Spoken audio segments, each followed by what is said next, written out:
საქართველოში ჯერ კიდევ არ არის აღმოფხვილი ნეპოტიზმი და პარტიული ნიშნით თანამდებობებზე დანიშვნა.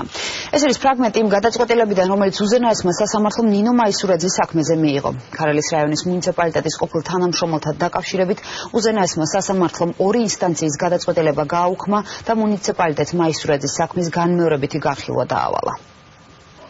Advokatმა ქეთი ბებიაშვილმა საკუთარი დაცვის ქვეშ მყოფი ნინო მაისურაძის საქმის დოკუმენტაცია ქარელის რაიონის მუნიციპალიტეტს უკვე გადაუგზავნა. უზენაესი სასამართლოს გადაწყვეტილებით მოქალაქე ნინო მაისურაძის გათავისუფლების საკითხი, რომელიც მუნიციპალიტეტიდან გასულ წელს დეკრეტულ შებულებაში გასვლამდე გაუშვეს, თავიდან უნდა შეისწავლოს. ადგილი ჰქონდა მოტყუები დაწერილ განცხადებას. იმედოვნებ, რომ ამ გარემოებების გათვალისწინებით ნინო მაისურაძის ქარელის მუნიციპალიტეტი დააბრუნებს სამსახურში. აღადგენენ თუ არა ნინო მაისურაძეს ქარელის მუნიციპალიტეტში მომავალი კვირის ბოლომდე გადაწყვეტენ. მანამდე გარემოებების შესწავლას გამგებელი გეგმავს. დაუძახებთ მხარეებს, არიან იქ მოწმეების ჩვენება, რაღაცა მითითებებია, თვითონ ამ ქალბატონის განცხადება და უნდა განვიხილოთ. საქმის მასალების შესწავლის დროს უზენაესმა სასამართლომ რამდენიმე გარემოება საეჭვოდ მიიჩნია.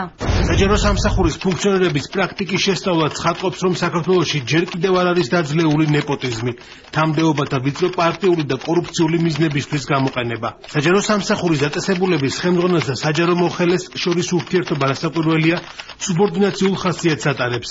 თუმცა აღნიშნული არავითარ შემთხვევაში არ უნდა იქნეს გაგებული ერთგვარი პატრონყმური ურთიერთობების შემცველად.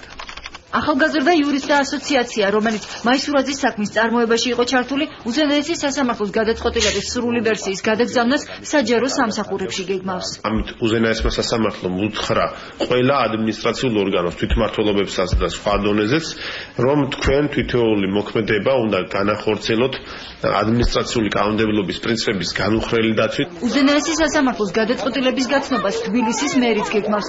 დავით ნარმანია ნეპოტიზმს თვითმმართველ ორგანოებში გამორიცხავს.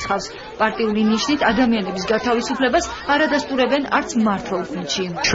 ჩვენ მაქსიმალურად, ასე ვთქვათ, ვზღუდავთ იმას, რომ ნეპოტიზმს ჰქონდეს ადგილი და სწორედ ამიტომ დავგვეგმეთ საჯარო კონკურსები, რომელსაც მოქმედი კანონმდებლობის სრული დაცვით ვატარებთ.